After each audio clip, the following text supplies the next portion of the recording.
SD राज English में आपका स्वागत है। आज हम जिस विषय पर चर्चा करने जा रहे हैं वो आपके फिगर्स ऑफ स्पीच से रिलेटेड है और इसमें ये फिगर्स ऑफ स्पीच में इनिंडो है।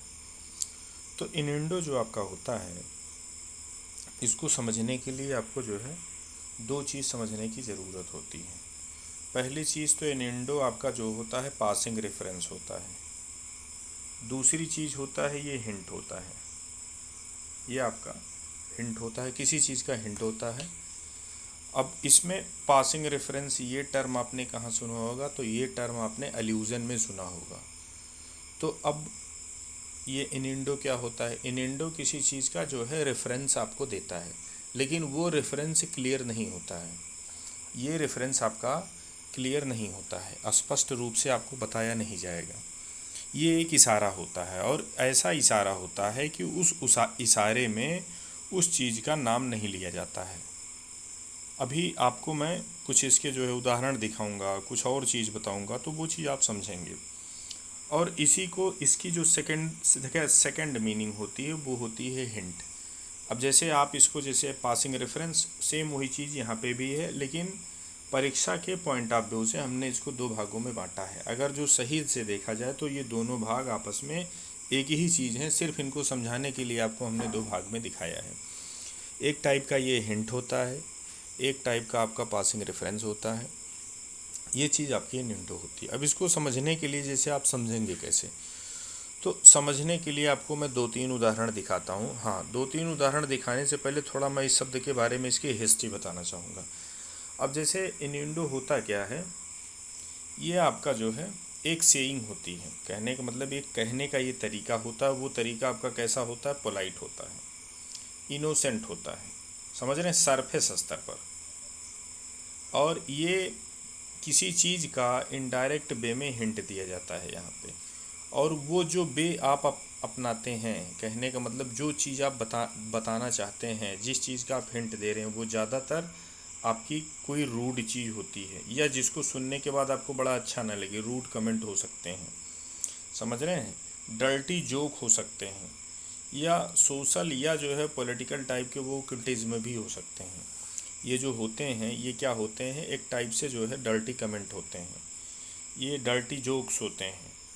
ये आपके जो है सोशल या पॉलिटिकल टाइप के आपके जो है ये क्रिटिज्म के जैसे हो सकता है। तो कहने का मतलब, अगर जो सपोज दैट आप किसी के ऊपर कोई इनिंडो किए तो वो उस व्यक्ति को कहीं ना कहीं डिफेम करेगा, ये चीज़ इसमें होती है। और उसको और बे जो आपका कहने का होगा वो आपका पोलाइट होगा, इनोसेंट होगा, सरफेस स्तर पर। मतलब प्रथम दृष्टया जो आप उसको बोलेंगे वो उसको चुभेगा नहीं, वो उसको बुरा नहीं लगेगा। पोलाइट वे ये होता है। और अब इसी जब पोलाइट वे का मैंने नाम लिया तो एक आपके मन में आया होगा फिगर्स ऑफ स्पीच में यूपीहिमिज्म। तो यूपीहिमिज्म में क्या होता है? यूपीहिमिज्म में वो भी जो है पोलाइट वे होता है किसी चीज़ को कहने का। तो जो पोलाइट वे होता है कहने का, उसमें आप किसी ऑब्जेक्ट का नाम लेते हैं, लेकिन यहाँ उस ऑब्जेक्ट का नाम नहीं लिया जाता है। अब जैसे वहाँ जो है टॉयलेट को टॉयलेट ना बोल के आप कंफर्ट स्टेशन बोलते हैं, लेकिन आपने उसका एक नाम दिया। लेकिन यहाँ इनिंडो में उस चीज़ का न तो डायरेक्ट नाम लिया जाता है, न तो इनडायरेक्ट नाम लिया जाता है, एक हिंट दिया जाता है, समझ रहे हैं। और इसी हिंट देने को यहाँ इनडायरेक्ट वे जो है बोल रहे हैं। अब आइए एक दो उदाहरण मैं आपको बताऊंगा तो ये चीज़ आपको अच्छे से समझ में आ जाएगी। और अगर जो इस शब्द की उत्पत्ति आप देखेंगे, ओरिजिन, तो ओरिजिन क्या है? एक लैटिन फ्रेज है। लैटिन फ्रेज, कौन सा लैटिन फ्रेज है? वो आपका है इन्यूर। इसकी मीनिंग होती है मेक इज साइन टू या नॉड टू। कहने का मतलब या तो इशारा देना, या तो किसी की स्वीकारोक्ति में जो है आप जो है सिर हिलाना या सहमति देना व्यंग्यात्मक वे में, ये चीज़ आपकी होती है। अब जैसे एक आप उदाहरण देखें, उदाहरण आपका क्या है? I have found a way to get some extra help on the test. अब यहाँ पे जो बताया गया है कि एक्स्ट्रा हेल्प, ये एक्स्ट्रा हेल्प क्या है? इसको देखिए डबल इन्वर्टेड कामा में रखा गया है, ये फोकस कर रही है। तो इसका मतलब क्या हुआ? इसका मतलब ये होगा एक्स्ट्रा हेल्प, ये नकल के जैसे है। जैसे परीक्षा में एक्स्ट्रा हेल्प का मतलब क्या होता है? एक्स्ट्रा हेल्प का मतलब ही होता है नकल। तो ये डिफेमिंग वे है, ये डिफेमिंग वे है। किसी को आप बता रहे हैं तो उस परीक्षा का आप डिफेम कर रहे हैं, कहने का मतलब आप उसको जो है एक डिफेमिंग वे है, लेकिन एक बड़ा माइल्ड तरीका आप अपनाएं। भाई हेल्प, एक्स्ट्रा हेल्प, तो हेल्प सहायता ये क्या बुरा होता है, क्या इलीगल होता है? तो नहीं, हेल्प सहायता बुरा नहीं होता है। क्या यहाँ पे हेल्प की मीनिंग हेल्प है? तो नहीं, हेल्प की मीनिंग हेल्प नहीं है, बल्कि यहाँ हेल्प की मीनिंग चीटिंग से है। समझ रहे हैं? तो ये चीज़ होता है। दूसरा उदाहरण आप यहाँ देखिए, John has been spending a lot of time with Ann, if you know that I mean. तो अब यहाँ पे जो ये दिया गया, if you know what I mean, if you know what I mean, ये जो लास्ट में पूछ लिया गया, जैसे John has been spending a lot of time with Ann, यहाँ तक बोल के अगर जो कोई शांत हो जाए तो नॉर्मल सी बात है, चलो ठीक है, दोनों लोग अपना समय बिता रहे हैं। लेकिन if you know what I mean, ये बोलने का मतलब ही हो गया अब आप कुछ दूसरा समझो। कहने का मतलब यहाँ समय बिताने का मतलब वो सिर्फ टाइम पास नहीं कर रहे हैं, वो इसके अलावा भी हो सकता है लव अफेयर में हो, या कुछ जो है अनसोशल एक्टिविटीज़ जो जिसको माना जाता है उसमें वो संलिप्त हों। तो ये जो लास्ट का है इस पे इनिंडो है, ये जो एक्स्ट्रा हेल्प है इस पे इनिंडो है। तो ये इनिंडो आपका ऐसा होता है, कहने का मतलब ये एक पासिंग रेफरेंस होता है।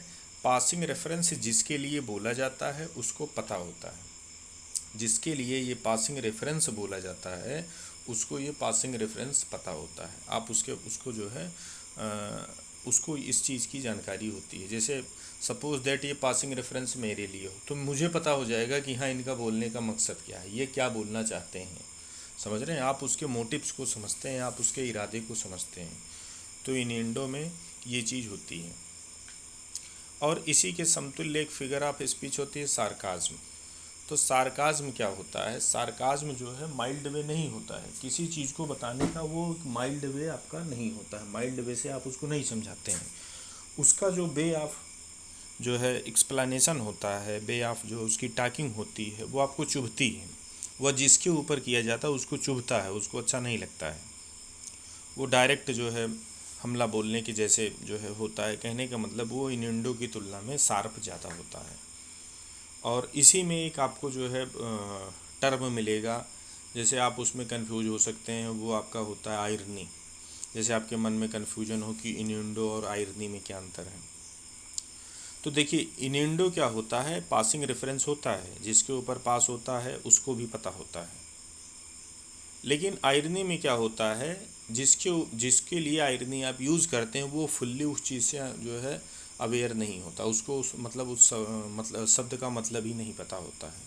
आयरनी में ये डिफरेंस होता है। आयरनी में जिसके ऊपर आयरनी की जाती है उसको उस चीज़ के बारे में जानकारी ही नहीं होती है। तो अब इसमें जो है हमने ये चीज़ आपको बताई है।